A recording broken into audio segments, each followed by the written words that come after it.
ரெட்டைவால் குருவி very difficult role ஆக்சுவலாக.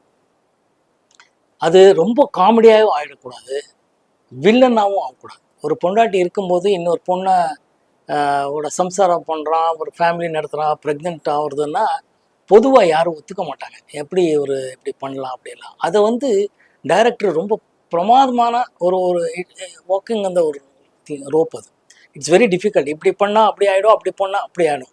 ஒன்றும் வில்லன் மாதிரி ஆகிடும், இல்லைன்னா ரொம்ப காமெடி மாதிரி ஆகிடும். இது ரெண்டுமே இல்லாமல் ஃபென்டாஸ்டிக் என்டர்டெய்னர் பர்ஃபார்மன்ஸ் வாங்கினது பாலு சார் தான். டோட்டல் கிரெடிட் அவருக்கு தான். அது அவர் சொல்லி கொடுத்தது, அவர் சொன்னதை நான் புரிஞ்சுக்கிட்ட விதம் பண்ணதான் ஒரு பெரிய யூனிவர்சிட்டிக்கு போயிட்டு வந்த மாதிரி தான் அவரோட படங்கள் எல்லாம் நடிக்கும்போது கற்றுக்கிற விஷயங்கள். So junior. ஒரு மேக்கப் இருக்காது, ஒன்றுமே இல்லை, ஃபேஸ் வாஷ் பண்ணிட்டு வாங்கன்பாரு. ஒரு லைட்ஸ் இருக்காது. அவரோட கேமரா அது எப்படி அந்த அவ்வளோ அழகாக எல்லா ஆர்டிஸ்ட்டும் ஷூட் பண்ணிட்டு இருந்தா